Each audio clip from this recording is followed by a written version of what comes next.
Hi, boys and girls. This is Katie Kazoo Switcheroo, Witch Switch, and this is a super special Switcheroo.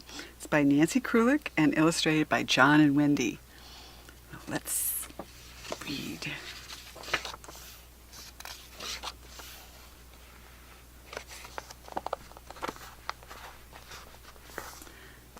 Halloween parade this Friday. Chapter 1.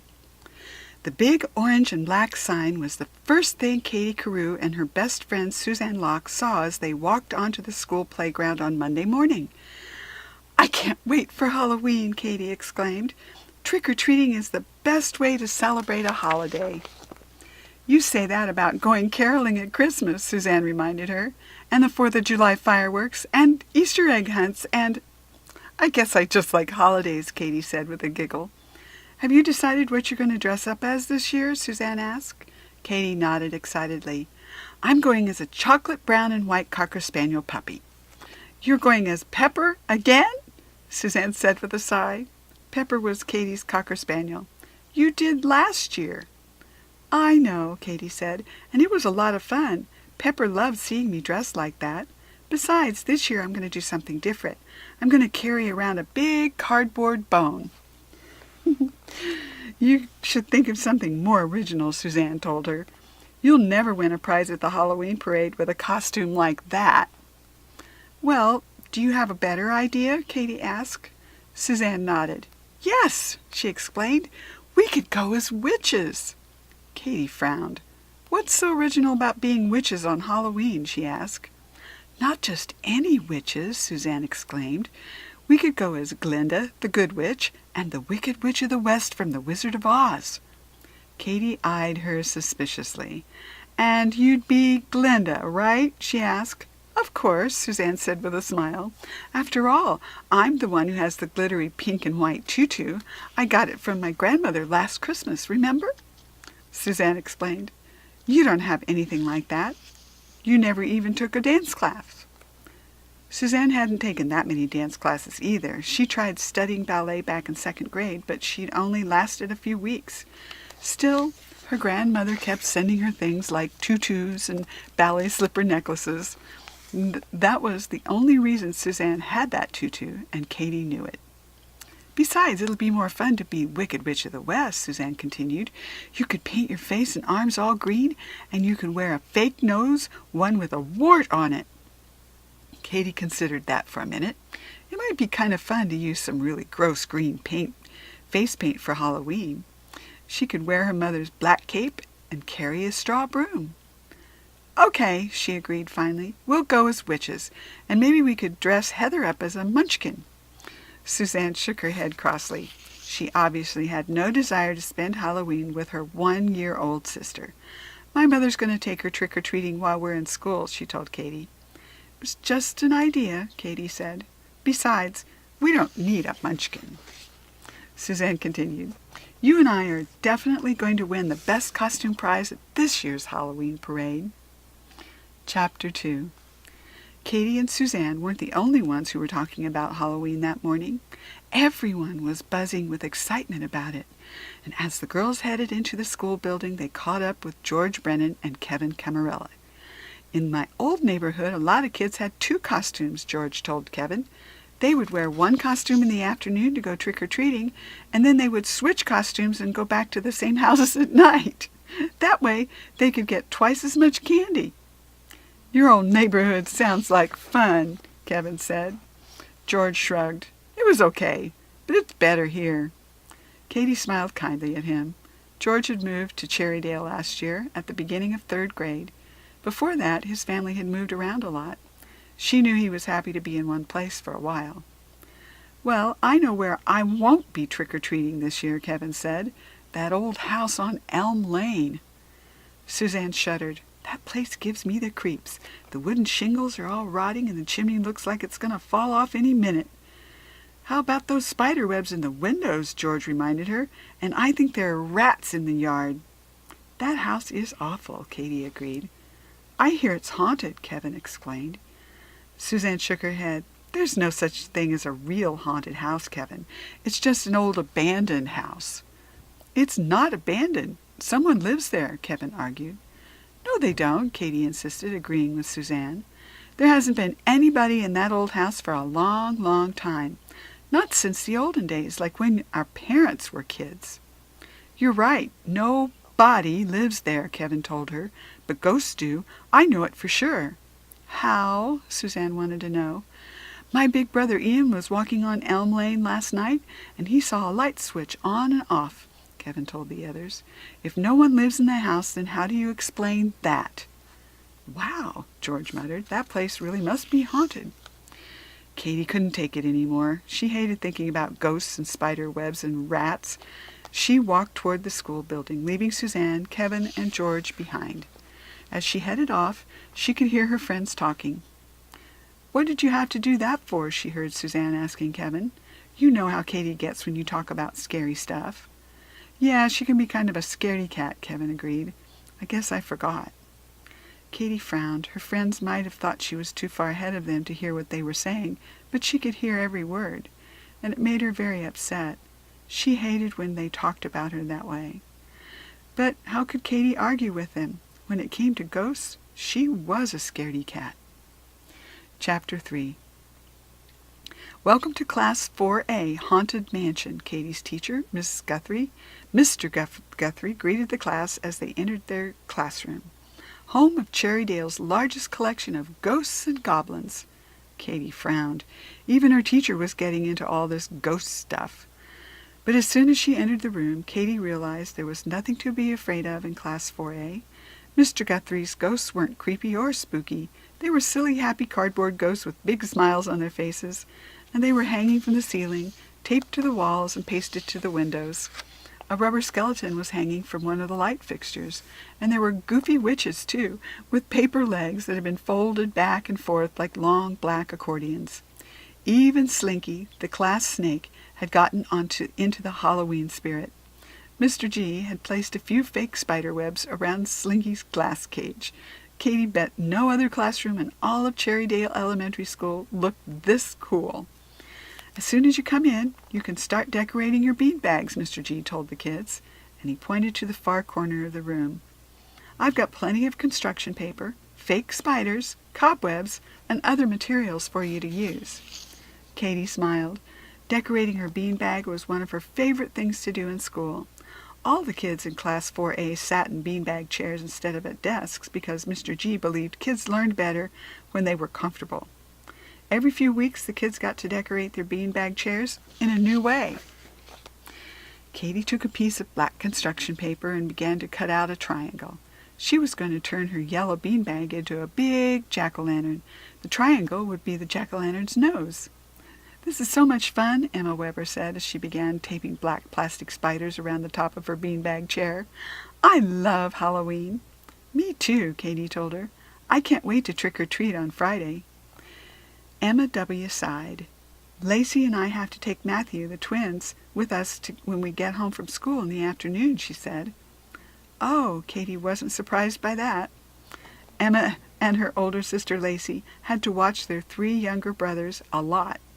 Matthew was in 1st grade, so he wasn't a lot of trouble, but the twins, Timmy and Tyler, were tough. They were little toddlers who were just learning to walk. They were always getting into some kind of trouble. Emma was going to have her hands full with them, especially after they ate a lot of sugary candy. Well, maybe you can take your brothers in the afternoon and then come trick-or-treating with Suzanne, Jeremy, Kevin, George, and me after dinner, Katie suggested. We're going to have lots of fun. My mom's going to take us, and she always dresses up, too. Emma brightened. That sounds like a great idea, she exclaimed. George taped a small plastic skeleton on his beanbag. Do you guys know why the skeleton didn't cross the road? He asked. Why not? Andy Epstein wondered. Because he didn't have the guts, George exclaimed. The kids all laughed, all except Kadeem Carter, that is. Kadeem never laughed at George's jokes. He liked his own jokes better. What do ghosts serve for dessert? He asked the kids. What? Mandy Banks wondered. Ice cream, Kadeem shouted out, laughing. That's such an old joke, George told him. Now here's a good one. What's a witch's favorite subject in school? Spelling, Kadeem answered. That joke is so old, the last time I heard it I fell on my dinosaur. Good one, Kadeem, Kevin laughed. George glared at his best friend. Traitor, he mumbled under his breath. What? Kevin asked him. It was funny. Not as funny as this joke, George assured him. Why do witches fly on brooms? Why? Kevin asked. Because vacuum cleaner cords aren't long enough, George told him with a laugh. Kadeem opened his mouth to tell another joke, but Mr. G spoke first. Let's save the scary joke off for Friday. That's Halloween, after all. On that day we can turn 4A into Ghoul School. He let out a silly, scary kind of laugh. The kids all giggled. I wish every day could be Halloween, Kadeem shouted out. Katie gasped. That was the scariest thing she'd heard all day. Kadeem had made a wish, and wishes could be really scary, especially when they came true. Chapter 4. Katie knew all about wishes coming true. It all started one horrible day back in 3rd grade. On that day, Katie had lost the football game for her team, and then she'd splashed mud all over her favorite jeans. After that, George had made fun of her and called her a mud monster. But the worst part of the day came when Katie had let out a loud burp right in front of the whole class. It had been so embarrassing. That night, Katie had made a wish to be anyone but herself. There must have been a shooting star overhead when she made that wish, because the very next day, the magic wind came. The magic wind was a really powerful tornado that blew only around Katie. It was so strong it could blow her right out of her body and into someone else's. The first time the magic wind blew, it turned Katie into Speedy, the hamster in her 3rd grade class. Katie spent the whole morning going round and round on a hamster wheel and chewing on Speedy's wooden chew sticks. They didn't taste very good at all. The magic wind came back again and again after that. Once it turned Katie into her cocker spaniel, Pepper, that had been so strange. Katie had gone to the bathroom on a fire hydrant, eaten a half-chewed bagel off the street, and gotten into a big fight with a nut-throwing squirrel. And that was nothing compared to the time Katie turned into Suzanne, just as Suzanne was about to go on stage for her big modeling show. Somehow Katie had managed to put Suzanne's leather pants on backward, and she had a really tough time walking in those high-heeled shoes. A lot of kids from school had been there to see Suzanne model. That meant they'd seen what a mess Katie had made of things, and when it was all over, Suzanne was really embarrassed and confused. She had no idea that it hadn't been her up there on the runway. It had been Katie. Something awful always happened when Katie switcherooed into someone else. Like the time the magic wind turned Katie into Emma W. That time, Katie had actually lost Timmy and Tyler. Emma could have gotten into big trouble if Katie hadn't found the boys just before the magic wind returned and switcherooed her back into herself. That was why Katie didn't make wishes anymore, and when they came true, they really made a mess of things. Especially a wish like Kadeem's. As much as Katie loved Halloween, she didn't want Kadeem's wish to come true. She didn't want every day to be Halloween. Then the holiday wouldn't be special anymore. Katie looked up at the big blackboard in the front of the room. Mr. G was busy writing the date and the WFT, word for today, on the board. Monday, October 27th. Word for today, petrify. Katie didn't have to wait for Mr. G to write down the definition of that word. She already knew all about being petrified. That was exactly how she felt every time the magic wind came. Chapter 5. So what candy is your mom giving out this year for Halloween? Suzanne asked Katie later that afternoon as the girls walked towards Katie's house. They were going to start planning their costumes. I'm not sure. I think she bought some bubble gum and those little chocolate bars, Katie replied. You're so lucky, Suzanne told her. My mom gives out pencils. Hardly anyone comes to my house to trick-or-treat. Meow, meow. Just as the girls reached Katie's house, they noticed something moving in one of the bushes.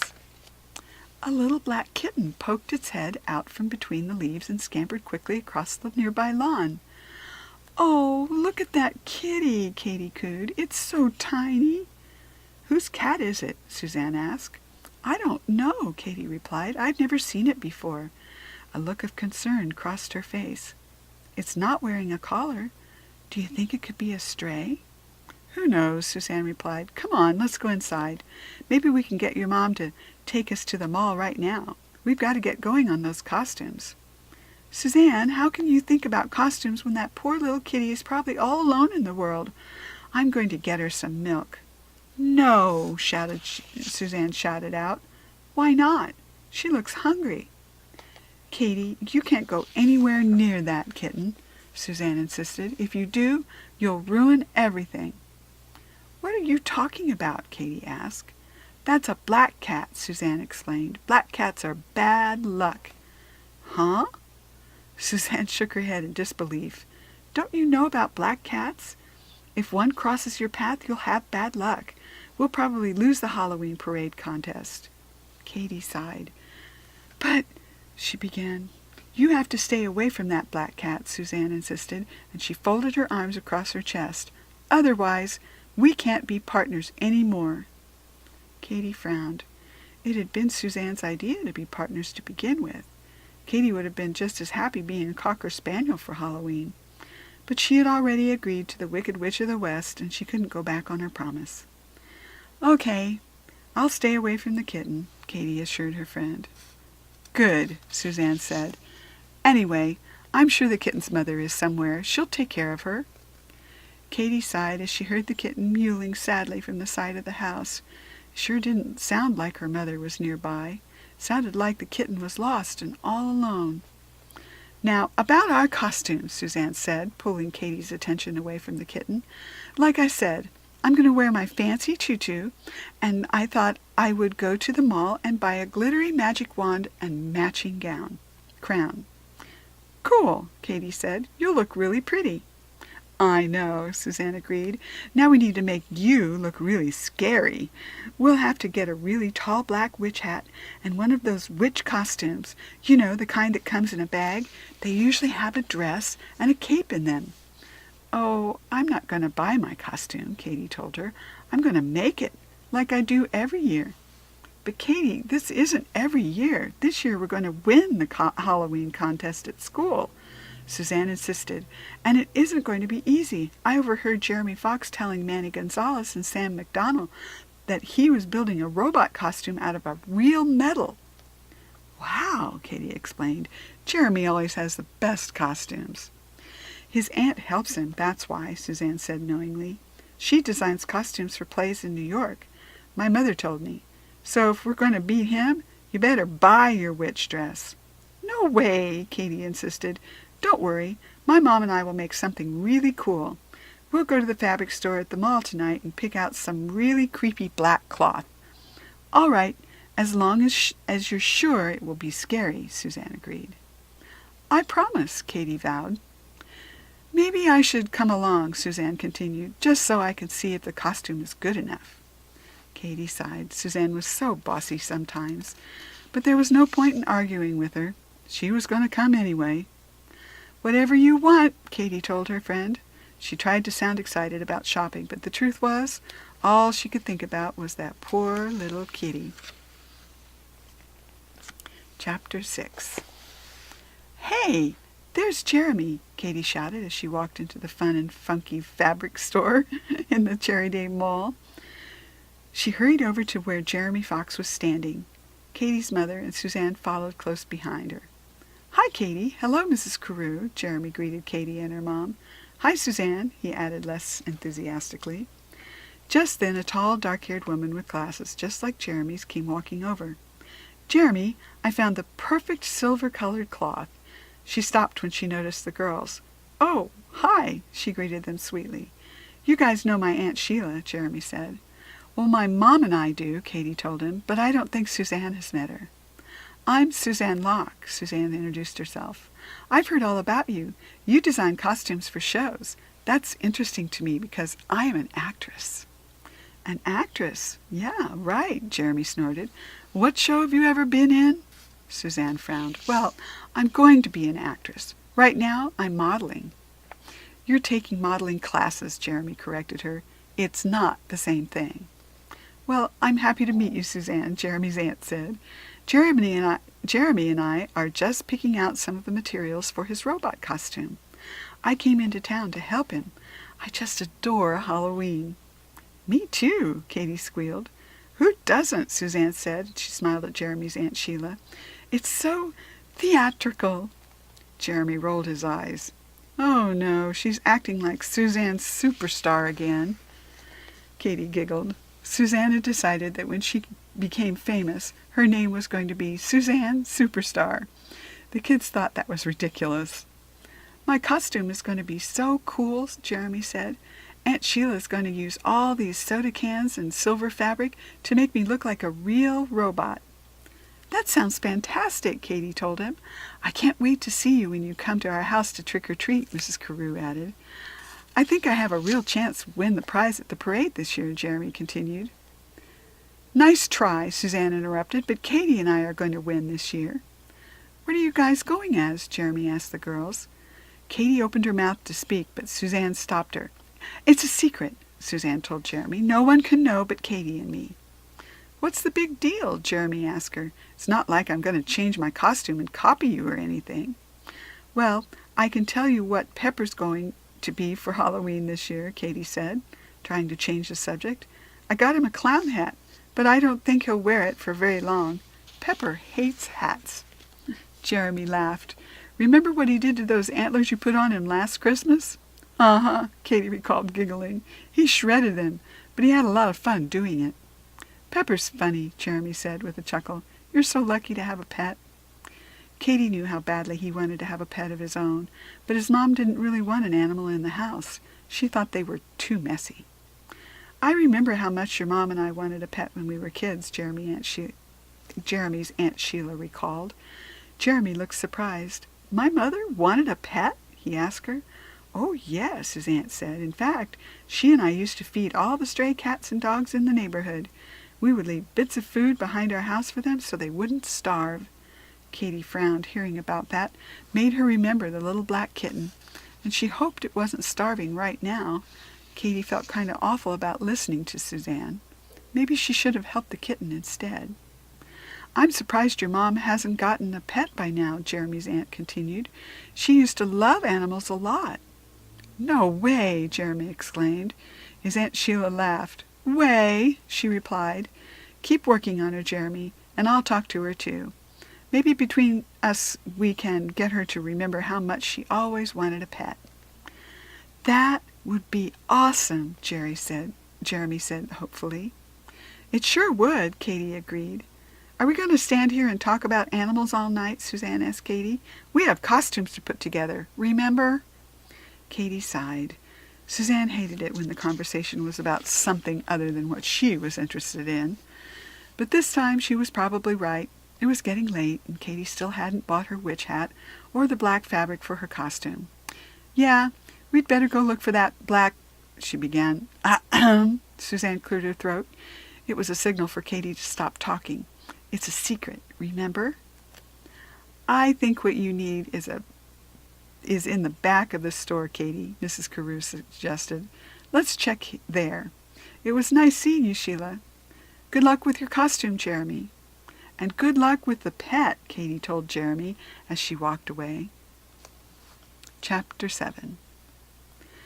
Pepper, don't you want to walk outside with me? Katie asked her dog early Tuesday morning.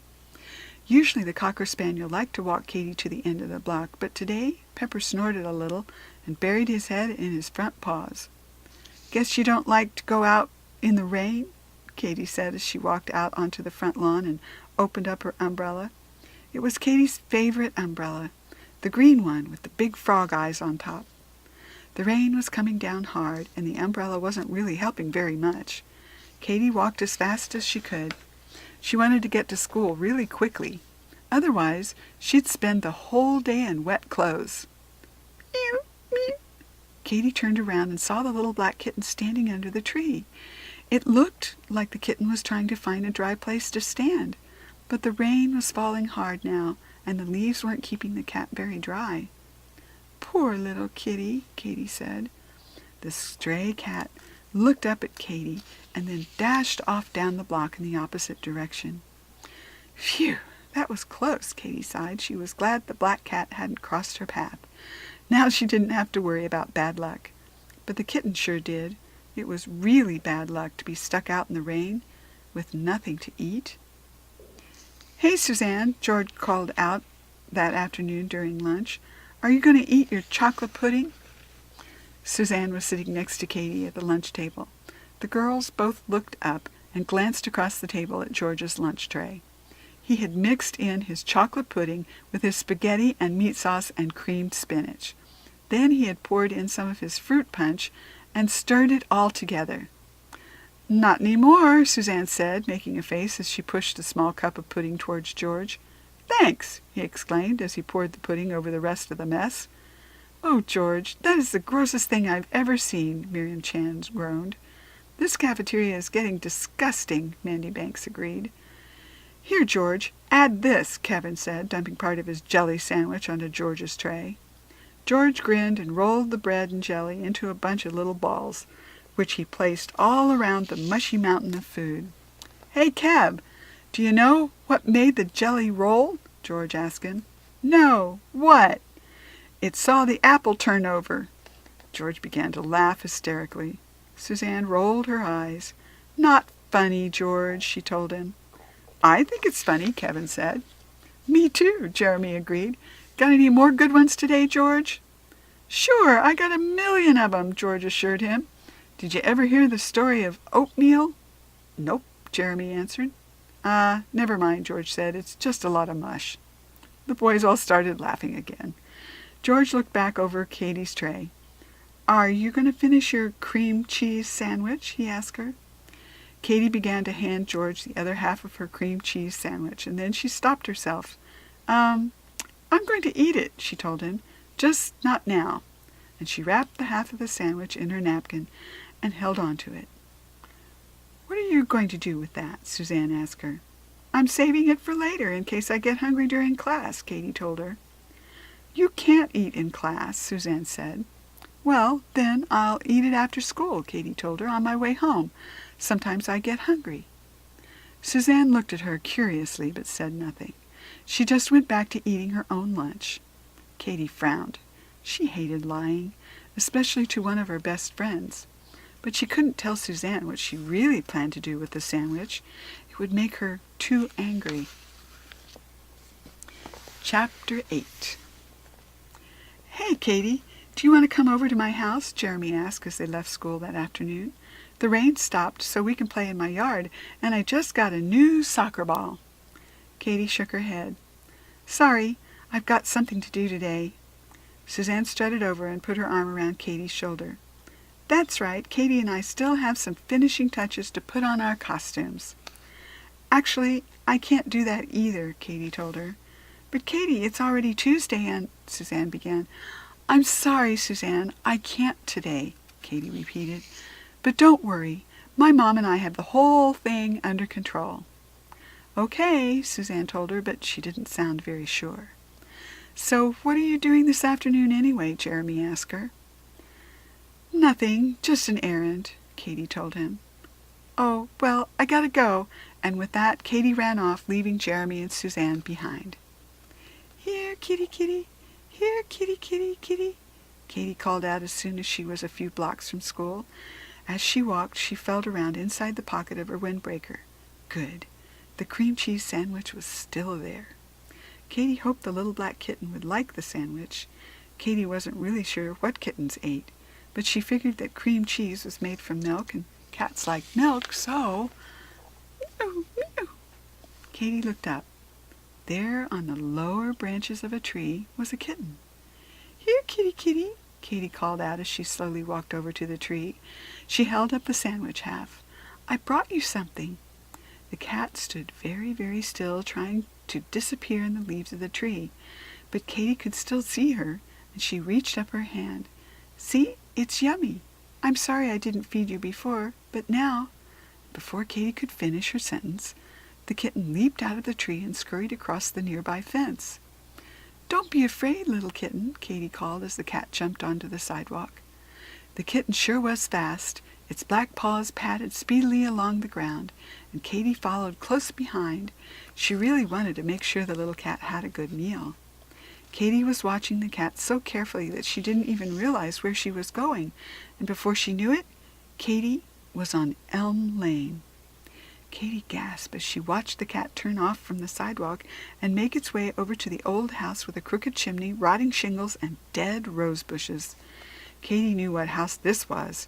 The cat had gone right to the haunted house Kevin had warned the kids about yesterday. Oh, no.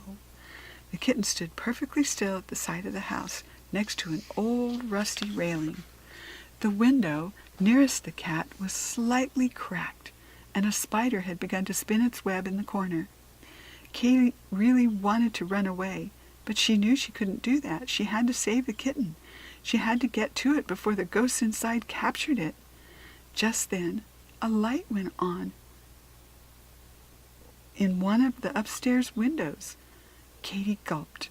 That was just like Kevin's big brother Ian had seen. The kitten had awakened the ghosts, and now they were coming after her. At that very moment, a woman with a pointy chin, a long nose, and a wild black and gray hair stuck her head out of the window.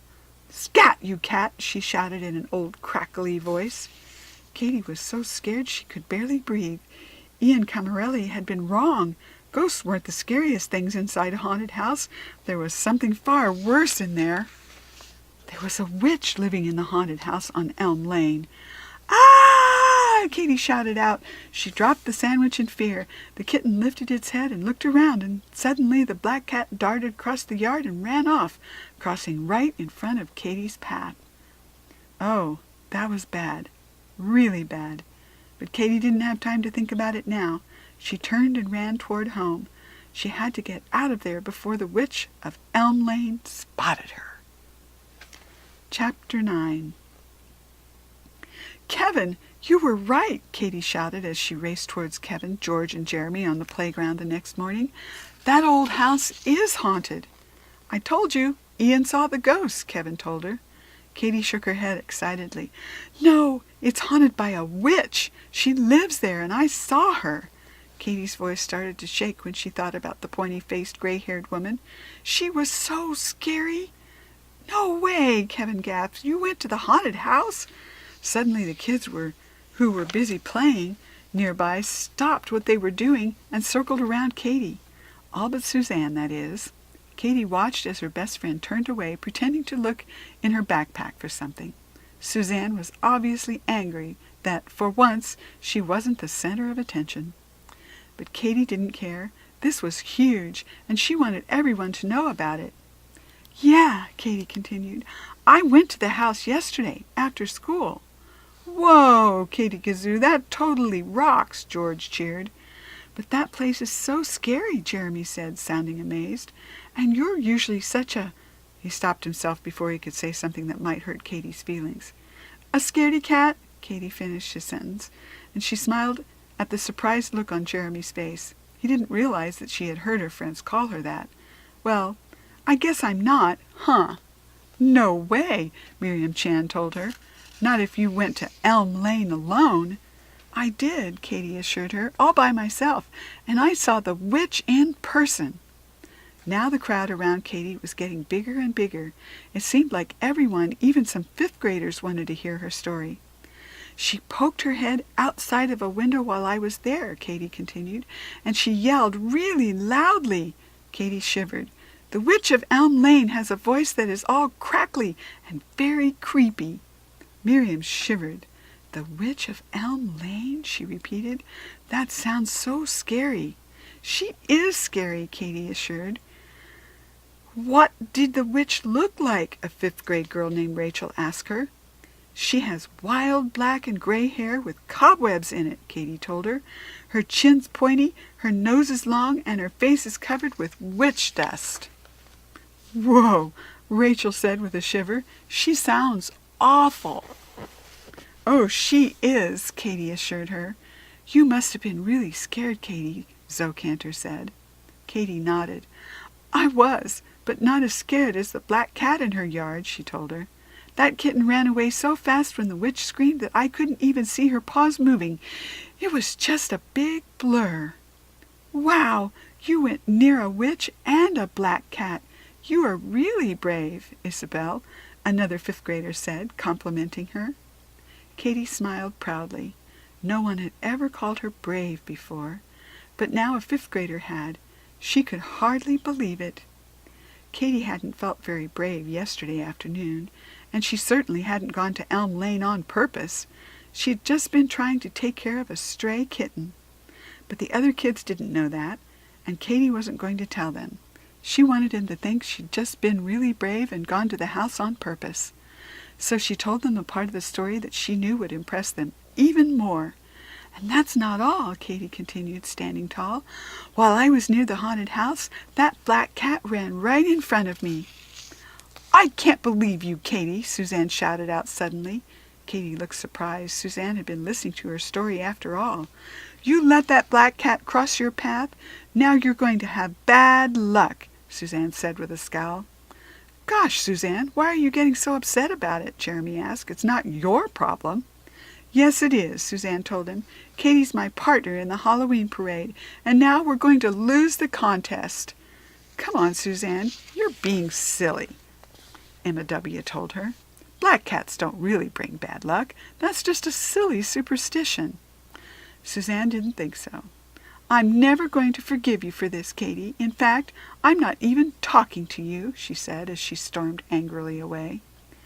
Katy frowned as Suzanne walked away. She hadn't meant to upset Suzanne. She'd just wanted to give the kitten some food. But now Suzanne was really mad at her. Katy hated when her friends were angry. Maybe the cat had been bad luck after all. "I think that cat brought you good luck," Jeremy said, interrupting Katy's thoughts. "I've been trying to get Suzanne to stop talking for years." Katy sighed. Suddenly, having the other kids think she was brave didn't seem all that important. She just wanted Suzanne to stop being mad at her. Katy started to walk toward Suzanne so she could apologize, but a fifth grader named Benjamin stopped her.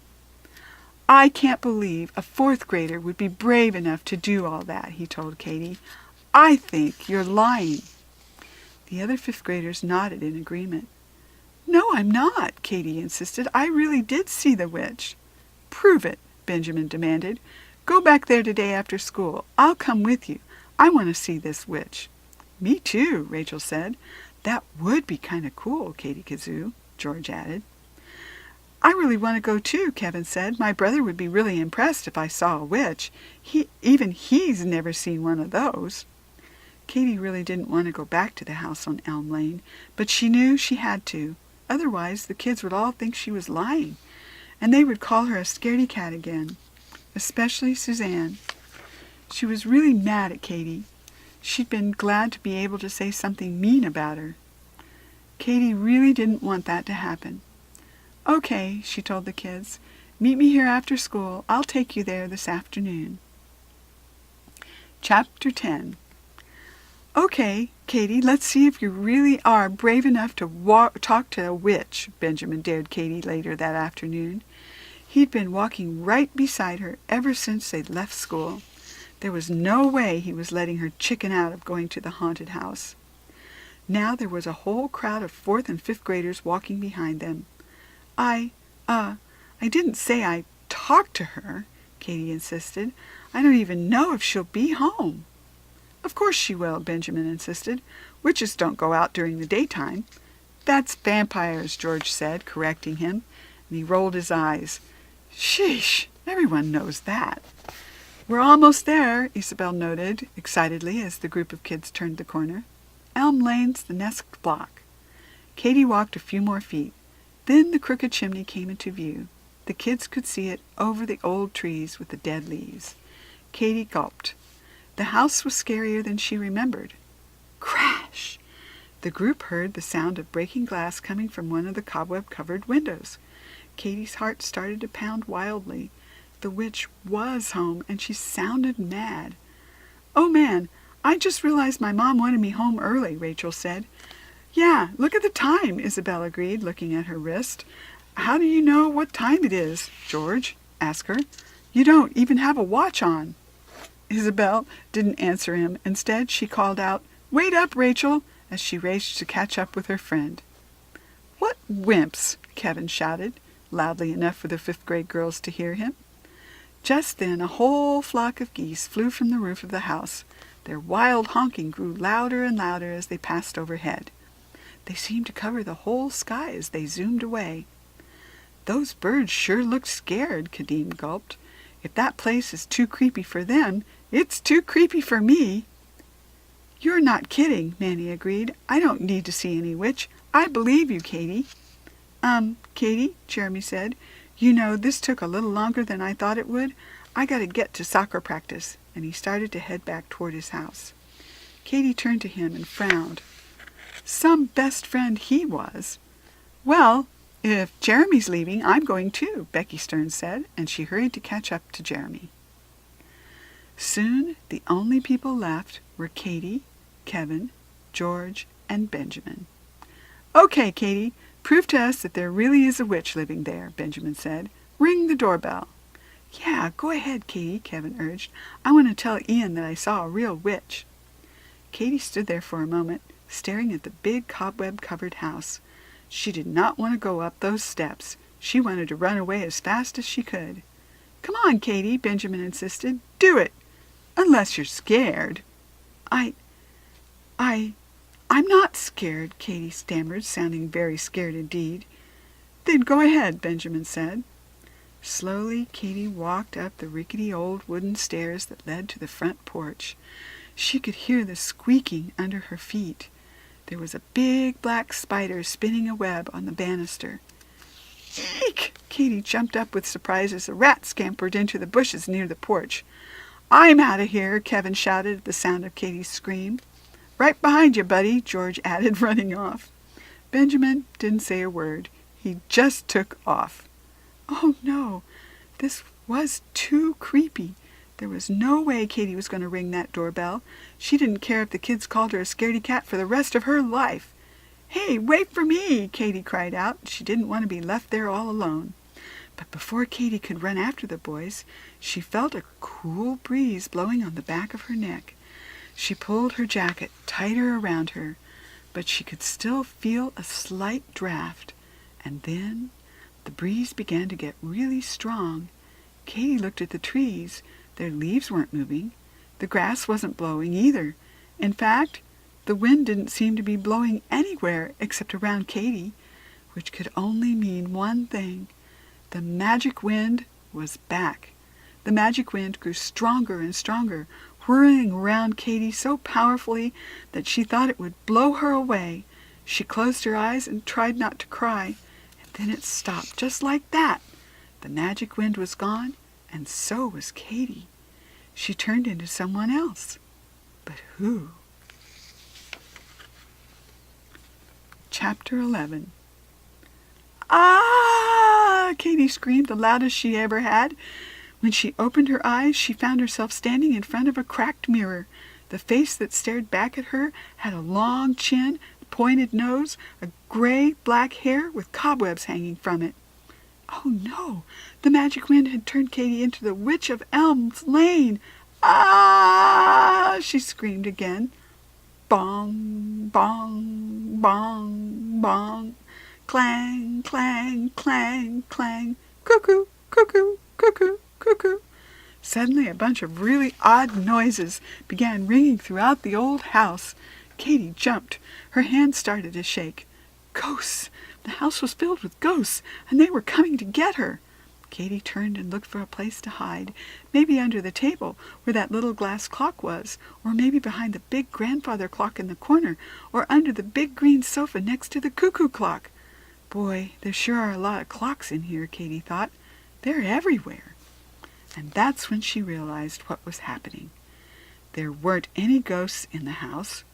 All those noises were coming from the clocks. It was 4 o'clock, and they were all ringing at once. Katie sat down in a wooden rocking chair and tried to catch her breath. She looked around the room for a minute. It was strange, but the house didn't look nearly as scary from the inside as it did from the outside. Sure, it was really dirty with dust and cobwebs everywhere, but there were nice things inside, too, like the big cushiony green velvet couch across the room, and there was a beautiful stone sculpture of children playing in the corner of the room. Overhead, a huge crystal chandelier hung from the ceiling. Even though it was covered with dust, Katy thought it was beautiful, like something you would see in a giant mansion. Actually, the haunted house on Elm Lane really wasn't that scary after all. Slowly, Katy stood up and began to look around. On the table in the hallway, she found another clock. This one was gold-colored. It sat inside a shiny glass dome. The kitchen was just down the hall. Katy gulped as she walked into the room. There, on the stove, was a huge black pot. The witch's cauldron. Katy sure hoped there wasn't any horrible potion cooking in there. Slowly, she walked over and peered inside the pot. Phew! It was empty. Katy plopped down on one of the rickety wooden chairs and looked around the kitchen. It sure was old and dirty. The blood-red paint on the walls was chipping, and the ceiling had cracks in it. Still, someone had put up new red and white checked curtains, and there were fresh flowers on the windowsill. "That's weird," Katy muttered to herself. "What kind of witch puts up curtains?" Then suddenly something on the kitchen counter caught her eye. 3 bright orange pumpkins were lined up in a row. Each one had been carefully carved into a jack-o'-lantern. But not just any old jack-o'-lanterns. These pumpkins were amazing. One had a cat carved into it, another had a ghost shape. The third pumpkin was only half carved. Katy wasn't sure what it was going to be. She moved a little closer to get a better look. Maybe she could guess. Crash! Oh no! As Katy turned around, her rear end knocked over a silver clock that had been sitting on the counter. The glass that covered the face of the clock broke into about 100 pieces. "I've got to clean this up," Katy thought. "If the witch finds out I've broken her clock, she's going to be really mad at me." Quickly she searched for something to clean up the mess. She spotted an old straw broom with a wooden handle. It was leaning against the wall in the corner of the room. Katy looked at the broom for a minute, not sure what to do. Was that a regular broom? Or was that a magical witch's broom? Should she touch it? Would she start flying if she did? "Wait a minute. I'm a witch now," Katy said to herself. "Maybe I can just put a spell on the broom and it will do all the cleaning up by itself." There was only one problem. Katy didn't know any witch spells. "Maybe I can make one up," Katy decided. She thought for a moment, and then she chanted, "Wood and straw, make a broom. Now sweep up the glass in this room." Katy stared at the broom. It didn't move. If Katy was going to clean the room, she was obviously going to have to do the normal way. She reached over and gently touched the broom. The wood felt smooth, just like the wood on her broom at home. Katy wrapped both of her hands around the handle. Her feet stayed on the floor, and she didn't start flying around the room. That was a good sign. Slowly she began to sweep up the broken glass. With each movement of her hand, the glass moved across the floor into a neat little pile. Phew! It was definitely just a regular everyday broom. In a few moments, Katy had cleaned up all the shattered glass, and she glanced around over at the broken clock. It had been really pretty, but now it was kind of dented, and there was no glass to cover the hands. Katy had ruined the clock. She felt terrible about that. There had to be some way she could make up for breaking the clock, but what? Katy thought about the curtains and the flowers. Was it possible the witch had been trying to clean up around here? Did witches even do things like that? Maybe. Katy didn't really know a whole lot about witches, actually. And if the witch was trying to make her house prettier, Katy could definitely help her out with that. She grabbed the broom and went out to sweep up some of the dirt in the hallway. Achoo! Katy sneezed as the dust flew up all around her. "This place is really gross," she murmured. She looked up and noticed a cobweb on the ceiling. Katy lifted up the broom and tried to knock the web to the floor, but instead of landing on the floor, the strands of sticky dust landed in Katy's hair. "Oh, yuck!" Katy cried out, and she reached up and tried to yank it out, but the sticky threads were stuck in her wild gray and black hair. Katy was very, very upset. She didn't want to be in this creepy old house any more. She didn't want to have dust up her nose or cobwebs in her hair, and she certainly didn't want to be a witch. Katy sat down on the big green couch and began to cry. This was the worst day ever. The magic wind had switcherooed her into a lot of weird things before, but it had never changed her into anything as horrible as this. Chapter 12. Let Katy go! Free our friend, you old witch! Please don't eat Katy! Katy heard voices coming from the street outside the house. She peeked outside the window to see where they were coming from. Wow! George, Kevin, and Benjamin were standing across the street shouting. They'd come back for her. There she is, Kevin shouted nervously. The witch! Come on, let Katy go, George shouted to Katy. Don't eat our friend, Kevin added. She won't taste very good, Benjamin said. She's just a scrawny fourth grader. Hey, who's he calling scrawny? Katy thought angrily. But she didn't stay angry for long. She was too happy to see her friends again. She was so tired of being all alone in a creepy house. Katy was so excited to see George, Kevin, and Benjamin that she forgot all about being turned into the Witch of Elm Lane. She ran out onto the front porch. It's okay, she shouted to her pals. I'm fine. Come on inside. But George, Kevin, and Benjamin didn't see a fourth-grade girl on that porch. All they saw was an old lady with dust on her face, cobwebs in her hair, and a broom in her hand. Ah! It's the witch! The boys screamed as they ran off down the block. Now Katy was all alone again. She sat down on the steps and rested her head in her hands. A cool breeze began nipping at the back of Katy's neck. She lifted up her head and looked around. The leaves in the trees were not moving. The spider was calmly spinning its web, and the dead leaves on the lawn were lying still. The wind was only blowing on Katy. She knew what that meant. The magic wind was back. Within seconds, the magic wind began swirling around and around Katy, blowing harder and harder with each spin. Katy held onto the banister beside the stairs to keep from being blown away, and then it stopped, just like that. The magic wind was gone. Katy Carew was back, and so was the Witch of Elm Street. In fact, she was sitting on the porch right next to Katy. This was so not good. Chapter 13. Ah! Katy shouted, leaping to her feet. Ah! The witch shouted, leaping to her feet. What are you doing here? Katy didn't stop to give her answer. She darted down the stairs, but the witch called after her. Stop! Wait, you don't have to go. I didn't mean to scream. I was just surprised to see you, the Witch of Elm Lane said, apologizing. She looked around. Come to think of it, I'm kind of surprised to be out here. The last thing I remember, I was inside carving pumpkins for Halloween. Katy stopped. The witch didn't sound so scary after all.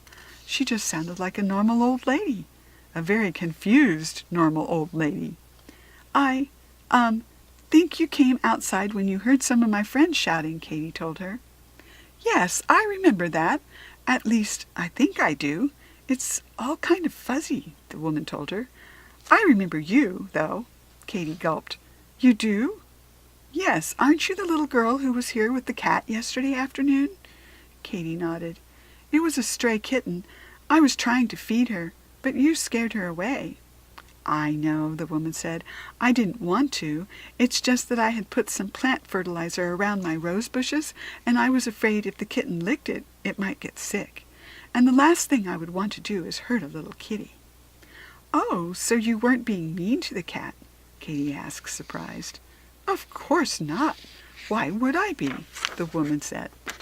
I love cats. I wish I could have one, but I do a lot of traveling. I love seeing different countries, and a cat needs someone around to keep it company. I love to travel, Katy told her. During my last vacation, I went to England, Spain, France, and Italy. My dog stayed with our next-door neighbors. He missed us a lot, I think. I'm sure he did, the woman said. I go on a lot of vacations. Imagine how much a cat would miss me if I was gone from home for a long time. "Is this your home?" Katy asked. "I didn't think anyone lived here." "No one has, not for a long time," the woman replied. "But the house has been in my family for years. I decided to come and fix the place up and maybe live here, at least for a while." She stuck out her hand. "So I guess we're neighbors now. My name is Maggie Hamilton." "I'm Katy Carew," Katy told her. "I live a few blocks away." "It's very nice to meet you, Katy," Mrs. Hamilton said. "It's wonderful to have some company. I've been here a month now, and I haven't met anyone. Hardly anyone even walks by." "That's because we thought the house was Katy stopped herself before she could finish her sentence. She didn't want to hurt Mrs. Hamilton's feelings. Well, we didn't think anyone lived here, and then when I saw you yell at the cat—" Mrs. Hamilton laughed. "I must have looked awful that day. I had dust on my face, and a few cobwebs had fallen on me. You must have thought I was a witch or something." She laughed again. Katy blushed, but didn't answer. Mrs. Hamilton grinned. "And I probably don't look much better now. I'm sorry to be so untidy. I've been cleaning all day. You wouldn't believe what a mess it is in there." She looked down at her dust-covered dress. "Or maybe you would." Oh, Katy would believe it. She'd seen the mess after all. But she couldn't tell Mrs. Hamilton that. Then she'd have to explain all about the magic wind. "I guess I'll meet most of the local children on Halloween. I plan on buying lots of candy to give out when they come trick-or-treating." Mrs. Hamilton told Katy, and she smiled warmly. "I just love Halloween. My favorite thing to do is carve jack-o'-lanterns. I can carve almost any shape into a pumpkin. I can't wait for you and your friends to see them." Katy frowned. She knew none of the kids would be coming to visit Mrs. Hamilton on Halloween, not since Katy told them that Mrs. Hamilton was a witch. But Mrs. Hamilton wasn't a witch at all. She was just a nice, lonely old lady who was cleaning up her house. "Would you like to come inside and see my jack-o'-lanterns now?" Mrs. Hamilton asked her. "I'm working on a special one at the moment. It's going to be a skeleton." "Well, Katy began. Then suddenly she heard a loud bong and some ringing coming from inside the house. The clocks were chiming. "What time is it?" she asked Mrs. Hamilton. "It must be 4:30, Mrs. Hamilton told her. "My clocks all ring at once on half-hour." 4:30? "Oh, no, I'm late for my cooking class," Katy exclaimed. She couldn't believe she'd forgotten that it was Wednesday. She was supposed to have been at the Cherrydale Community Center 15 minutes ago. "We're making pumpkin pie today." My favorite," Mrs. Hamilton said. "You better get going. It was nice meeting you, Katy. I hope I will see you and your friends on Halloween." "You will," Katy assured her, trying hard to smile. "I'll make sure they're here." But as she ran down the path, Katy sighed. She had absolutely no idea how she was going to do that. Convincing the kids at school that there was no witch of Elm Lane wasn't going to be easy. Not at all. Chapter 14. "Katy Kazoo, am I glad to see you!" George exclaimed the next morning as Katy walked onto the playground. "I'll say," Emma W. agreed, hurrying over to Katy. "George and Kevin told me that the witch of Elm Lane had captured you and eaten you for supper." Katy looked over at George. "Why did you tell her that?" she asked him. "Well, when we didn't see you outside the witch's house, Kevin, Benjamin, and I just thought—" George began. "Well, you thought wrong," Katy told him. "I'm fine. And if you were so worried, why didn't you call me later?" George looked down at the ground. "I don't know. We didn't think of it, I guess. We were just so freaked out. There was the witch and that unlucky cat and—" "Black cats don't bring bad luck," Katy insisted. "And there is no witch of Elm Lane." "Yes, there is," George insisted. "I saw her, and so did Kevin and Benjamin. She came out onto her porch and yelled at us." By now the whole crowd of kids had gathered around. It seemed to Katy that George and Kevin must have told everyone in the whole school about what had happened, or what they thought had happened, yesterday afternoon. "Well, at least you and I can be partners in the Halloween parade again," Suzanne told Katy. Katy looked at her curiously. "You're not mad at me any more?" Suzanne shook her head. "Of course not. You've already had your bad luck. You've got stuck in that haunted house with the witch." "I told you, she's not a—" Katy began, but Benjamin interrupted her. "She was the scariest witch I've ever seen," he boasted to the other kids. Katy rolled her eyes. "How many witches have you seen, Benjamin?" she asked him. "You know what I mean," Benjamin told her. "When she came out onto the porch, she even had her broomstick with her." "How did you manage to escape from the witch's house, Katy?" Isabel asked her. "You must have been really scared in there." For a moment, Katy thought about bragging about making a great escape from the clutches of an evil witch. After all, the kids did think she was really brave and everything. But she couldn't do that. It wouldn't be fair to Mrs. Hamilton. She was such a nice old lady. Katy didn't want the kids to be frightened of her any more. "There's nothing to be scared of," Katy told Isabel. "There's no witch in that house." "Then who did George, Benjamin, and Kevin see?" Isabel wanted to ask her. "That's Mrs. Hamilton. She lives there," Katy told her. "Nobody lives there except the witch," Kevin insisted. "Mrs. Hamilton just moved in. She's trying to clean the house up. That's why she was carrying a broom when you saw her," Katy explained to Benjamin. "And she's not a witch. She's just a nice old lady." "It looked like a witch's broom," Kevin insisted. "Well, it's not," Katy told him. "It's just a broom. And Mrs. Hamilton is really great. She collects clocks, really cool ones. And you should see the jack-o'-lanterns she carves. They're amazing." "The witch made you tell us that just to trick us?" George insisted. "Yeah," Benjamin agreed. "You're bewitched, Katy." Katy shook her head. "No, I'm not. It's true. I saw the clocks and the pumpkins, and you can too. Mrs. Hamilton wants us all to go to her house to trick-or-treat on Halloween." "Are you nuts?" Kevin exclaimed. "I'm never going back there." "Me either," George agreed. Katy looked over at Emma W. "How about you?" she asked her. "We could go together." Emma shook her head. "Sorry, Katy. I don't really like scary stuff like witches." Katy shook her head sadly. Mrs. Hamilton was going to be so disappointed if no one came to her house the next day. And she was such a nice lady. The kids would really like her if they got to know her. If only Katy could find a way for them to meet her. Out of the corner of her eye, Katy caught a glimpse of Mr. Guthrie walking into the school building. He was carrying some more Halloween decorations to put up in Class 4A, to get the room ready for tomorrow's Halloween celebration. Just then, Katy got one of her great ideas. "Mr. Guthrie," she shouted, "wait up. I need to ask you something." Chapter 15. As Katy walked onto the playground the next morning, she could hear some of the kids talking about her. Well, not about her, actually. The person the kids were whispering about was Mrs. Hamilton. She'd met Katy on the playground, now that they were walking into the school building together. "Isn't that the Witch of Elm Lane?" Katy heard Kevin whisper to George. George nodded nervously as he stared at the tall woman in the long black coat. "She sure looks like her." "Why is the witch going into our school?" Becky wondered. "And why is Katy with her?" Jeremy asked. "I hope she's okay." "I don't know. Katy looks kind of like a witch, too," Mandy pointed out.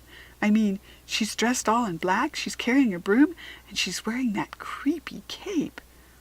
"She's not supposed to wear that now. It's supposed to be for the parade," Suzanne blurted out. She covered her mouth quickly, and she just ruined her and Katy's Halloween surprise. But the kids had bigger things to be concerned about than Suzanne's costume. "Maybe the witch bit Katy on the neck and turned her into a witch, too," Benjamin suggested. "That's vampires again," George reminded him. "Sheesh!" "Wow, Katy is really brave," Emma W. said. "She's the only person I know who would stand that close to a witch. I sure wouldn't. I'd be too scared." Kadeen pointed to the huge object hidden inside a brown shopping bag. Mrs. Hamilton was holding the bag in her arms. "I think the Witch of Elm Lane is carrying a cauldron," he said. "I wonder if she's going to boil up a witch's brew," Isabel suggested. "I'm definitely not eating anything they serve in the cafeteria today," Rachel said. "Who knows what will be in it?" Katie tried hard not to laugh as she walked past the 4th and 5th graders. They were all acting like such scaredy cats. Still, the kids weren't all wrong. Mrs. Hamilton was about to do something almost magical inside the school. And only Katie knew just what that was. "Welcome, goblins," Mr. G said as he greeted the kids in Class 4A a few moments later.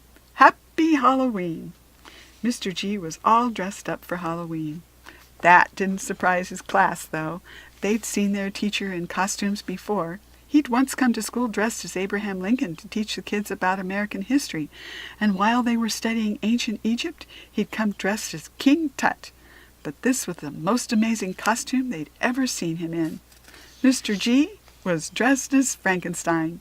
He was wearing big black boots and a dark suit with big shoulders. He had on a black wig, and he'd painted big ugly scars on his face. He'd even attached 2 big rubber bolts to his neck. But it wasn't Mr. G's costume that frightened the kids the most. They were all much more scared of Katie and Mrs. Hamilton. The 2 of them were standing in the far corner of the room in front of a table. There were knives of all sizes on the table. Beside the knives was a big black pot. "She's going to cook us," George shouted, and he ran for the door. Mr. G stopped him. "George, that's not any way to treat a guest. Now sit back down and apologize," the teacher insisted. George shook his head hard. "I'm getting out of here," he insisted. "Now." "What's the matter, George?" Katie asked mysteriously. "Don't you want to see what we have in store for you?" George gulped. I don't think so." "Sure you do," Katie told him. "We're going to do something absolutely bewitching." "I want to get out of here," George insisted, shivering. "George, sit down now," Mr. G told him strongly. George bit his lower lip and did what he was told. "Now apologize to Katie and Mrs. Hamilton," Mr. G continued. "Sorry," George mumbled nervously under his breath. Katie smiled strangely as she picked up a small screwdriver-shaped knife and handed it to Mrs. Hamilton. "We're ready to begin." Chapter 16. "Katie, will you please pull out the victim?" Mrs. Hamilton asked in a dark, mysterious, Halloween-like voice. "Certainly," Katie replied with a grin, and she reached down under the table. "No, Katie, don't hurt anyone," Kadeem cried out. "Not me," George said, burying himself down deep into his beanbag chair. "I don't want to be a victim." "Me neither," Kevin shouted with a shudder. "What's the matter with you guys?" Katie asked them, and she pulled a big orange pumpkin out of the shopping bag beneath the table. That's your victim?" George asked. "A pumpkin?" "Of course," Katie told him. "Mrs. Hamilton is going to show us how to carve fancy jack-o'-lanterns. What did you guys think we're doing?" George blushed. "Nothing. I told you Mrs. Hamilton carved amazing jack-o'-lanterns," Katie explained.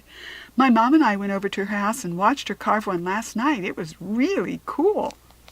Mr. G smiled at his class. Katie thought a pumpkin carving demonstration would be a really special treat for Halloween.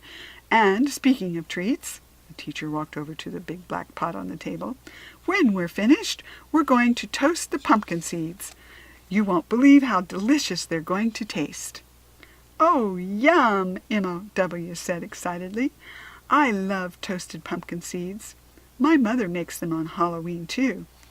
"This was a great idea, Katie." "Sure was," George agreed. "Mrs. Hamilton, hurry up and show us how to carve a jack-o'-lantern, will you please?" "Why are you in such a hurry, George?" Katie asked him curiously. "Because the sooner we carve, the sooner we get to snack on those seeds." Mrs. Hamilton cackled slightly. "George, you're absolutely right. Let's get started. First, I'll take this paper pattern and pin it to the pumpkin." The kids all watched as Mrs. Hamilton pinned a piece of paper onto the front of the pumpkin, and then she took a small knife and poked little holes along the lines she had drawn on the paper. "It's very important to keep your pattern simple," Mrs. Hamilton told the kids. "That way you will make fewer mistakes." "Where did you learn to do this?" Mandy asked her. "My mother taught me when I was a little girl. She was an artist, a sculptor, actually." Usually she made statues from stone, but on Halloween she sculpted pumpkins instead. Katy smiled, remembering the beautiful sculpture of a mother and child inside Mrs. Hamilton's house. Her mother must have made it. "What kind of jack-o'-lanterns do you have at your house?" Emma asked Mrs. Hamilton. "This year I've made a cat, a skeleton, a bat, and a ghost," Mrs. Hamilton told them. "I'd sure like to see those," Emma W. said. "Me too," Kadeem agreed. "Well, they'll be out front on my porch tonight," Mrs. Hamilton told the kids. "I hope you'll all come by and see them while you're trick-or-treating." "We sure will," George said excitedly. He was obviously not afraid of Mrs. Hamilton anymore. "We should tell the kids in 4B about the jack-o'-lanterns," Emma S. suggested. "Maybe they'll come see them too." Katy smiled. Her friends weren't afraid of Mrs. Hamilton anymore. Her plan had worked. Mrs. Hamilton carved really quickly. She'd obviously had a lot of practice at making jack-o'-lanterns. In about half an hour, she was finished. "Okay, that should just about do it," she told the kids. She reached into her bag and pulled out a long white candle. She placed it inside the center of the jack-o'-lantern. "Okay, Mr. Guthrie," she said, "you can turn out the lights." Mr. Guthrie flicked the switch and the room went dark. "Ta-da!" Mrs. Hamilton announced as she turned the pumpkin around. The pumpkin had a girl's face carved into it. The girl had big round eyes, a bright smile, and pigtails. "It's me," Katy told the class proudly. "It sure is," Mrs. Hamilton agreed. "I hope you like it." "I love it!" Katy exclaimed. "In fact, this is the best Halloween treat I've ever gotten." Chapter 17. "Katy, there you are!" Suzanne shouted as Katy made her way over to where the fourth graders were lining up in the schoolyard for the Halloween parade later that day. "I didn't think you were going to make it." "Sorry I'm late," Katy said, apologizing. "This green makeup was harder to put on than I thought it would be." "It looks great, though," Suzanne complimented her. "Really scary," and she twirled around so that her lacy skirt blew all around her. "How do you like my costume?" "It's beautiful," Katy told her. "You look a lot like Glinda in the movie. I really love that crown." "Me too," Suzanne agreed. "It's so glittery, and it matches my wand." She studied Katy's costume. "Hey, where's your broom?" "Oh, no," Katy moaned. "I must have left it in the classroom." "Well, you'd better run back and get it," Suzanne insisted. "You can't be a Wicked Witch of the West without your broom. That's the most important prop in the whole movie, except for the ruby slippers that I give Dorothy, of course." Suzanne smiled proudly. "You're not really Glinda," Katy teased Suzanne. Suzanne rolled her eyes. "I know. Now go get your broom. We only have a few minutes." "Okay," Katy agreed. She turned and headed back toward the building. As Katy neared the school, she heard a familiar sound. Mew, mew. Quickly she turned around, and there was the black kitten she'd been seeing all around town. "Are you following me?" Katy whispered. The cat looked back at her with its big green eyes. "Well, don't worry. As soon as this contest is over, I'll get you a big saucer of milk," Katy promised the cat. "But right now, I've got to get going." The school building was completely silent as Katy went inside. Everybody was already outside waiting for the parade to begin. Katy hurried towards the class, 4A, so she could get her broom. But before she could reach her classroom, she felt a cool breeze blowing on the back of her neck. She raised the collar on her cape, trying to block the draft. But a cloth cape was no match for this wind. After all, it was no ordinary wind. It was the magic wind.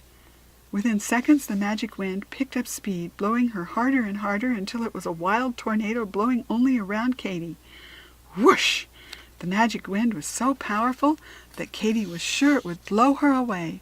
She shut her eyes tight and tried not to cry, and then it stopped just like that.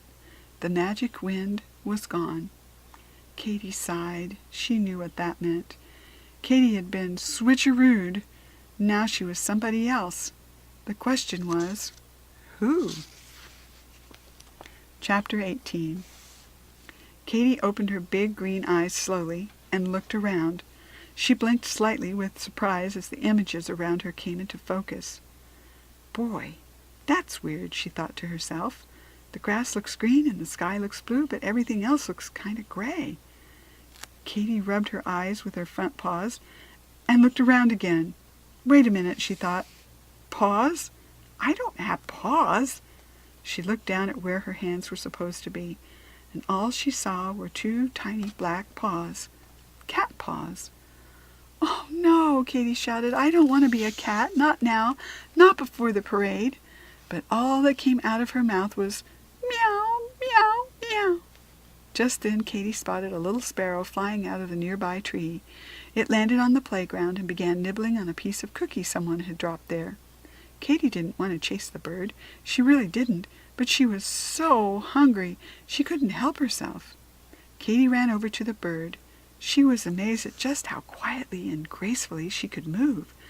The bird didn't even seem to know she was there. Katy moved closer and closer, and she spread her claws and got ready to... Ah! It's a black cat, Suzanne screamed, and she ran as far from Katy as she could. Don't let it cross your path, Jessica Haynes added, following after Suzanne. She had a hard time running in her big rubber clown shoes. Achoo! Sam McDonald sneezed from behind his monster mask. I'm allergic to cats. Keep that black cat away from me, Emma S. said, dashing across the playground in her red, white, and blue American flag outfit. I worked too hard on this costume to get bad luck now. I didn't work on my costume at all, Kadeem told her, pointing to his own store-bought Joker costume, but I don't want any bad luck either. It seemed to Katy that everyone was screaming very, very loudly. Her little kitten ears were ringing with noise. She had to get out of there. Meow, she howled as she raced away from the schoolyard. She just had to find some peace and quiet. The quietest place Katy could think of was her own backyard. She knew nobody would be home. Both her parents were at work. So were her neighbors, Mr. and Mrs. Dirkman. Mr. Dirkman was at the office, and Mrs. Dirkman was at school watching the parade with all the other Cherrydale elementary school teachers. Katy wished she could be back at school, too. She had really wanted to be a part of that Halloween parade, but she knew she couldn't be there now. All the kids were afraid of her, and besides, this black kitten suit was a lot more than just a costume. Katy really was a kitten, at least until the magic wind came back anyway. Katy walked quickly through the tall grass. Her stomach grumbled as she walked along. She was so hungry that even the thought of eating a mouse sounded good to her. How disgusting was that? Katy purred sadly. I'm never, ever going to listen to Suzanne again, she vowed to herself. I should have fed the kitten when I had the chance. A few minutes later, some familiar houses came into view. Katy had found her way back to her own block, and she was almost home. Katy moved her 4 little feet as fast as she could. Finally, she reached her front yard. Katy could feel herself getting excited as she spotted the big tree in front of her house. Suddenly, she had an overwhelming need to scratch at the tree. She didn't know why. She just knew that there was nothing else she would rather do at that moment than scratch and scratch and scratch at the wood. As soon as Katy reached the tree, her claws popped out from her front paws. She stood up on her hind legs and began to scratch the bark. Ah! Katy purred contentedly as she felt the soft wood of the tree under her claws. Scratch, scratch, scratch. She couldn't believe how much fun this was. Katy scratched harder and harder. She purred and purred. Honk, honk! A car horn beeped in the distance. Ordinarily, Katy wouldn't have noticed it, but to Katy's sensitive cat ears, the horn sounded very, very loud. How weird, Katy thought. Suddenly, it was kind of scary just to be outside, even in her own yard. Katy felt so small, and everything else seemed so loud and large. Maybe it was best to go inside her house. At least she knew she would be safe there. Katy raced onto the porch and squeezed herself through the open downstairs window. She landed in her living room. Quickly, she scampered over the couch and curled up on the soft pillow. It felt so warm and cozy. Ruff! Ruff! Rrrr! Grrr! Katie's ears perked up, and her whiskers suddenly twitched. There was danger coming. She could sense it. Ruff! Oh no, Katie had forgotten all about Pepper. How could she not remember her own dog? What a strange day this had become. Grrr! Pepper growled angrily in Katie's direction. Katie gulped. This was so not good. Chapter 19. Pepper, get away from me, Katie shouted at her dog. Pepper stopped for a moment and cocked his brown and white head, listening. Katie could tell he sensed something was different about this cat. That's it, Pepper. You know it's me, don't you, boy? Katie said quietly. Pepper looked at the kitchen curiously. He was obviously trying to figure out what was going on. That's right. It's me, Katie purred to him. You're the only one who can recognize me when the magic wind does its switcheroos. Pepper may have suspected that the kitten was really Katie, but that didn't change the fact that he was still a dog and she was still a cat. Grrr! Pepper growled again as he raced in her direction. Oh no! Katie meowed. She quickly leaped up onto the windowsill and then she squeezed her way out of the house and back into the yard. The window was only opened by a small crack. A tiny kitten could fit through it, but a big cocker spaniel couldn't. Still, just to be sure, Pepper didn't find some other way to get out of the house and come after her. Katie climbed up the tree and balanced herself on a branch. No dog could get her up there. Pepper leaped up onto the couch and scratched at the window. Aroo! Aroo! Pepper howled. Pepper, stop it, Katie hissed down to him. Mom's going to be mad if you leave marks on the window. But Pepper wouldn't listen. He just stood there barking and barking at the Katy cat in the tree. Katie couldn't believe it. She was being barked at by her own dog. The magic wind sure had made a mess of things this time. Still, she felt pretty safe up in the tree, and it was kind of comfortable up there. This sun feels really good right now, she purred. She stretched out her long black body and let the sunlight warm her tired back legs. Then she reached down with her rough pink tongue and began licking her paws. Belch! Small pieces of black hair got caught onto the rough parts of her tongue, and they tickled and itched as they slid down her throat. This is disgusting, Katie thought. I can't believe I'm licking my own feet, and I'm going to get a fur ball stuck in my throat if I don't stop swallowing all this hair. But she kept on licking. After all, she was a cat now, and that's what cats did.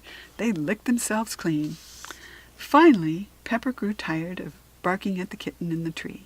Katie figured he was hot and thirsty from all the barking. Now that Pepper was quiet, Katie decided to leave. She stood up on all fours and gave a little push on her back paws, and in a moment she was in the air, leaping from the tree branch to the grass below. As she moved through the air, she straightened her body, positioning her legs so that they would be the first things to hit the ground when she landed. A moment later, she was standing on the ground, her body ready to run. She raced through Cherrydale. Katie leaped up on fences and then pounced down to the ground. She pushed herself to jump farther and farther. Wow, it'd be nice to be able to jump like this far when I'm a human, she thought. I could be the star-long jump on the school track team. A few minutes later, Katie stopped her running and jumping and stood still. She opened her mouth slightly and smelled the air. How weird is this? Katie meowed softly. I'm smelling with the roof of my mouth. No matter how she might be doing it, Katie knew exactly what she was smelling. Meat. Delicious meat. And it was coming from that trash can over there. If she had been a fourth-grade girl again, Katie would have been totally grossed out at the idea of eating from a trash can, and she certainly wouldn't be eating meat. But Katie wasn't a fourth-grade girl. She was a kitten, and a very hungry kitten. Meow! Katie shouted excitedly as she dashed over to the trash can. But before she could reach the meat, Katie was stopped by a tall woman in a black coat. The woman scooped her in her arms. It's you again, the woman said in a crackling voice. Katie looked up at her. It was Mrs. Hamilton. You can't make a meal out of the garbage, the old woman said, as she gently stroked Katie's fur. Come, I'll take you someplace where you can get a proper meal. Chapter 20. "Okay, little one," a man with a gentle voice said as he placed Katy down on the soft table covered with white paper. "You stay here, and I'll be right back." "Meow," Katy replied nervously as the man walked out of the room and shut the door behind him. Katy was scared. Mrs. Hamilton had put her in a car and driven her to this place. After they'd gone inside, she handed her over to the man, and then he'd left her all alone in this cold little room with no windows and only one door. Katy felt scared and trapped. "Meow," she shouted out nervously as she leaped from the table to the floor, searching for a way out. But there was nowhere to go. There was just one door, and that was closed. Katy began to paw nervously at the wooden cat tree in the corner of the room. She scratched and scratched, going around and around the wooden post until she spotted a small metal bowl of water in another corner of the room. Katy was one very thirsty kitten. She stopped scratching the post, padded over to the water, and began lapping it up. As she was drinking, Katy's whiskers began to move slightly. They could sense that something was changing in the air. A slight breeze had begun to blow. Within seconds, the breeze turned into a strong wind. Before long, it was a tornado, spinning and spinning right around Katy. "Meow!" Katy shouted out nervously. The tornado whirled around and around, and then it stopped, just like that. The magic wind was gone. Katy opened her eyes. Her face was stuck in a bowl of water, and she was lapping the water up with her tongue. She could see the floor between her forepaws. Oh no, had the magic wind forgotten to change her back into herself? Then Katy looked again. Wait a minute, those weren't her paws. Those were her hands. She could tell because her nails were painted black for Halloween parade. Mew, mew. Suddenly Katy noticed the frightened little kitten hiding behind the table. Not only was Katy back to her old self, the kitten was too, and she seemed very, very scared. Katy spotted a pad of paper on the table next to where the cat was standing. The address on top of the pad read, Cherrydale Animal Shelter. Now Katy knew where she was. Don't worry, little kitten, Katy told her with a small black hat. They will take good care of you here. The shelter was a good place for animals to stay, but a kid belonged in school. Katy had to get back there and fast before anyone noticed she was missing. But that meant she also had to sneak out of the shelter without anyone seeing her. There was no way she'd be able to explain how she got in there. No one would believe her, even if she told them. Katy opened the door of the room very slightly, just enough so she could see out into the lobby. She peeked out and checked to see if anybody was out there. The coast was clear. It seemed all the veterinarians and helpers at the shelter were working with animals. This was a perfect time for Katy to sneak away without anyone seeing her. I've got to go, Katy told the kitten, but don't you worry. I'll be back. Chapter 21. There you are, Katy, Suzanne shouted as Katy raced back onto the playground. Where have you been? You missed the whole parade. Well, Katy stammered. She didn't know what to say. Sure took you a long time to find that broom, Suzanne noted. Katy shrugged. I know. I went into the classroom to look for it, and I sort of got stuck for a while. You mean the door locked all by itself? Suzanne asked. Katy sighed. That was as good of an explanation as any. Must have been the wind, she murmured. That wasn't a lie. A wind did keep her away from the parade. A really big wind. The magic wind. Doesn't matter anyway, Suzanne assured her, and she held up a little silver plastic trophy. They gave out all different sorts of prizes this year instead of just one. I won the prize for prettiest costume. That's really amazing fairy princess costume, Jessica said, coming over to compliment Suzanne. No, she's supposed to be Katy began. I'm a fairy princess, Suzanne insisted, shooting Katy a look. That's what the judges said. Oh, Katy said, nodding with understanding. She wouldn't tell anyone who Suzanne was really supposed to be. What happened to your witch makeup? Suzanne asked Katy. It's all smeared. Looks like you stuck your head in a big bucket of water." "It was a bowl of water, actually," Katy said without thinking, and then she stopped herself. "Just kidding. Actually, I think the makeup's sweating off." "Oh, well, you can put more of it on before we go trick-or-treating tonight," Suzanne told her. "Too bad we couldn't win an award together. But you can come over and look at my trophy any time you want." "Gee, thanks," Katy said sarcastically. "Oh, here comes Jeremy," Suzanne sighed. "He's probably going to start bragging all about his trophy. I can't stand it when people do that. I'll see you later." As Suzanne walked off, Katy laughed. Suzanne bragged more than anyone else in the 4th grade. "Hi, Katy," Jeremy said, walking over to her. "Where were you? I didn't see you in the parade." "Oh, I've been around," Katy told him, and she looked at the gold trophy in his hand. "What did you win for?" "Most original costume," Jeremy told her proudly. "Congratulations," Katy said. "That's awesome." Just then Jeremy's Aunt Sheila came walking over toward them with her car keys in her hand. At least Katy thought it was his Aunt Sheila. It was hard to tell underneath the beautiful bird mask she was wearing. "Hi there, Jeremy," the woman in the bird mask called out. Katy smiled. It was definitely Jeremy's Aunt Sheila. "Hi, Aunt Sheila," Jeremy greeted her. "What are you doing here?" "I came to pick you up after the parade. I was dying to see if you won." Jeremy proudly held up his trophy. "I sure did," he exclaimed. "I was afraid I wasn't going to, though, especially after this black cat ran across the playground." "Oh, Jeremy, you know black cats don't cause bad luck," his Aunt Sheila insisted. "I love them. There was a tiny stray black cat in the neighborhood that I used to feed when I was a little girl. She was just the cutest thing." "Did Jeremy's mom like the black cat, too?" Katy asked curiously. "Oh, yes," Jeremy's aunt recalled with a smile. "We both adored her." "What happened to her?" Jeremy asked. His Aunt Sheila shrugged. "I guess she got adopted or something, because after a while she stopped coming around for food. We really missed her." Katy began to smile. She was getting another one of her great ideas. "You know, there's a really cute black kitten at the Cherrydale Animal Shelter that would be just love to be adopted," she told Jeremy and his aunt. Jeremy shook his head. "My mom would never go for it."